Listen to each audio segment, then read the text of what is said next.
우리의 길지 않은 대중가요의 역사 중에서 우리나라 최초의 대중가요로 하면 어떤 노래를 꼽을 수 있을까요? 저 개인적으로는 1926년에 발표됐던 윤심덕의 사회찬미를 꼽겠는데요. 물론 그 이전에도 1900년대 초반에 우리나라의 대중가요랑 비슷한 성격의 노래들이 없었던 건 아닙니다. 1900년대 초반에 유행했던 찬가들을 보게 되면 희망가란 노래가 유행을 하게 되는데, 이 가사를 보게 되면 이풍기 세상을 만났으니 너의 할 일이 무엇이냐, 청년들이여 그렇게 주색잡기에 골몰해서 되겠느냐, 당시에 그 어렵고 힘든 사회 상황을 반영하면서 우리가 이 힘든 시기에 이렇게 놀고 먹고 그러면 되겠느냐는, 다시 말하면 무지몽매한 민중들을 좀 계몽해 보겠다는 그런 의도가 굉장히 강한 노래이기 때문에, 이런 노래는 인간의 희노애락을 대변하는 대중가요라고 이야기하기에는 조금 무리가 있는 것 같습니다.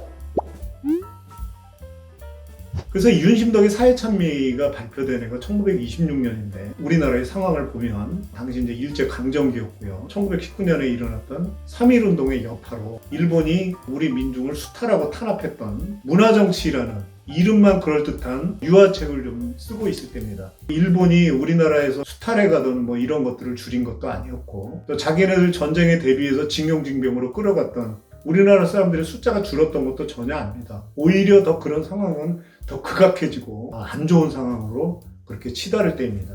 그래서 당시 한국의 젊은이들은 꿈과 희망이 없었어요. 그러다 보니까 우리의 젊은이들이 관부연락선이라는 배를 타고 일본으로 유학을 많이 가게 되죠. 이 관부연락선에 대해서 잠깐 얘기하자면, 이게 1905년에 생겼는데 2차 대전 종료 때까지 있었던 배입니다. 일본의 시모노세키를 관, 그리고 한국의 부산을 부, 두 개를 연결해서 관부 연락선이라는 이름으로 한국과 일본을 오가던 유일한 배입니다. 부산에서 시모노세키까지 가는데 무려 11시간 30분이랍니다. 대단하죠. 근데 이 관부연락선이라는 것이 자기네들이 수탈해 가는 곡물, 징용징병으로 끌어가는 한국의 젊은 남성들, 그런 수단으로 만들었던 거기 때문에 관부연락선이라 하면 당시 조선민중의 피와 눈물이 서려 있는 그런 배라고 얘기할 수 있겠습니다.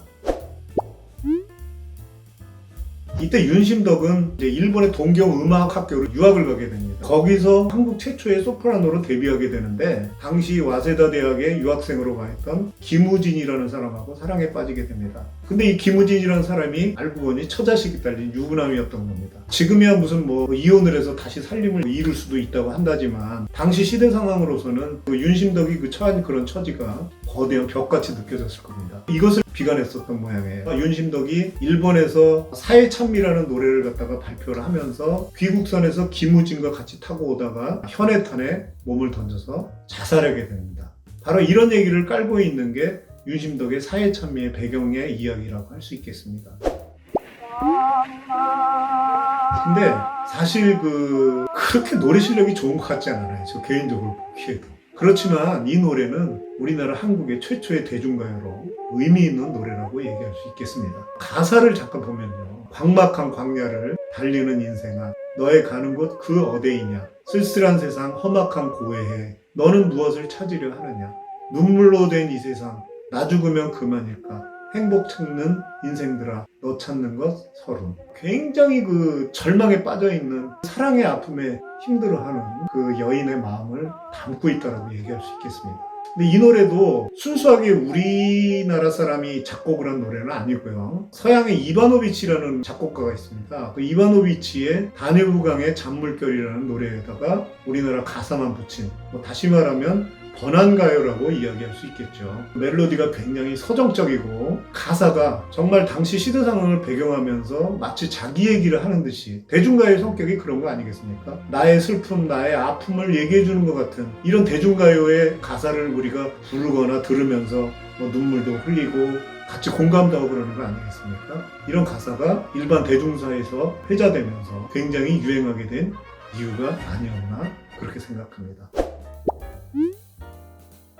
자, 이제 윤심덕의 사회찬미에 대한 이야기들은 워낙 많이 드라마나 영화로도 다루어져서 대충 이야기들은 많이들 알고 계시죠. 윤심덕의 사회찬미를 그린 영화를 잠시 소개하자면 1969년에 문희와 신성일이 나왔던 윤심덕이라는 영화가 있습니다. 윤심덕과 김우진의 어떤 비련의 사랑을 그린 최초의 영화라고 할 수 있겠습니다. 그리고 1991년에 김호성 감독이 만든 사회찬미라는 영화가 있습니다. 당대 최고의 여배우였던 장미희와 임선민이라는 사람, 이 두 사람을 주연으로 해서 청룡영화제를 비롯한 한국의 유수 영화제 상들을 갖다 휩쓸었던 그런 영화입니다. 저도 이 영화는 봤는데 상당히 재밌습니다. 여러분들도 기회 되시면은 이걸 한번 보셨으면 좋겠고요. 그리고 드라마로는 얼마 전에 이종석과 신혜선이라는 젊은 배우를 써서 만든 사회찬미라는 드라마 3부작이 있습니다. 이런 드라마나 영화를 보시면서 당시의 시대 상황이나 역사에 대해서 우리가 한번 생각도 해보고요. 비련의 사랑이지만 사랑의 아픔이나 슬픔에 대해서 한번 생각해보는 시간을 갖는 것도 괜찮을 것 같습니다.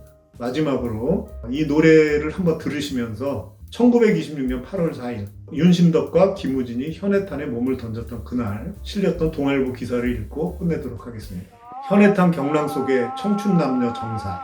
지난 3일 오후 11시 학원을 떠나 부산을 향한 관부연락선 덕수환이 대마도 옆을 지날 즈음 양장을 한 여자 한 명과 중년 신사 한 명이 서로 껴안고 갑판에서 돌연 바다에 몸을 던져 자살하였는데 즉시 배를 멈추고 수색을 하였으나 그 종족을 찾지 못하였다.